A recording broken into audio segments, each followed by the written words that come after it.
कहानी की शुरुआत होती है इस जादूगरनी से, जो अपनी रहस्यमयी शक्तियों द्वारा अपने बेटे क्रिस्टोफर के साथ बच्चों को जादू दिखाने का काम करती थी। क्रिस्टोफर एक दुर्लभ बीमारी से पीड़ित था, जिससे वह बूढ़ा और असामान्य दिखता था। इस वजह से स्कूल में कोई भी बच्चा उसके पास बैठना पसंद नहीं करता था। लेकिन सोफिया नाम की एक लड़की सबसे अलग थी। उसने क्रिस्टोफर को अपनाया और उसकी दोस्त बन गई। हालांकि बाकी बच्चे अब भी उससे दूरी बनाए रखते थे। जादूगरनी अपने बेटे से बहुत प्यार करती थी और उसे एक महान जादूगर बनाने की तैयारी कर रही थी।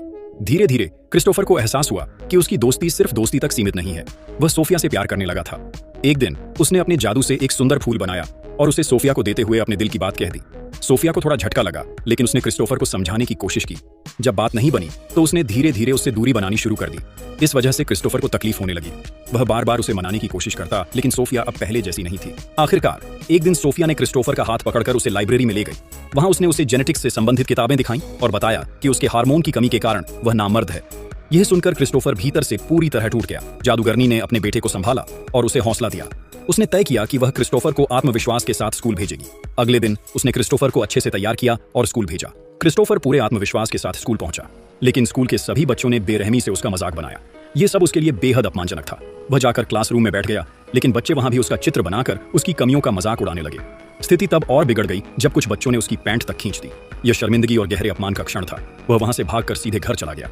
घर पहुंचते ही उसने वह गुड़िया उठाई जिसे वह कभी सोफिया को गिफ्ट देना चाहता था, लेकिन अब क्रोध में धधकते हुए उसने उस गुड़िया को चूर चूर कर दिया। उसकी मां ने उसे दिलासा देने की कोशिश की, लेकिन क्रिस्टोफर अंदर से पूरी तरह टूट चुका था।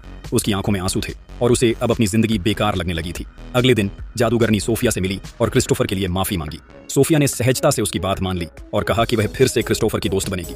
इसके बाद जादूगरनी ने सोफिया को एक गिफ्ट दिया। जब सोफिया ने गिफ्ट खोला तो उसमें एक गुड़िया का कटा फटा सिर था। इसे देखते ही सोफिया कांप उठी। करीब 20 साल बाद कई बच्चों की हत्याएं होने लगती हैं, जिसकी जांच का जिम्मा इंस्पेक्टर अरुण को मिलता है। अपनी जांच के दौरान अरुण को शक एक जादूगरनी पर जाता है।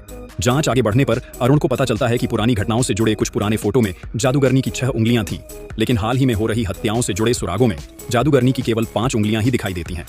यह देखकर अरुण को समझने में देर नहीं लगती कि उन हत्याओं को अंजाम जादूगरनी ने नहीं, बल्कि क्रिस्टोफर ने दिया था।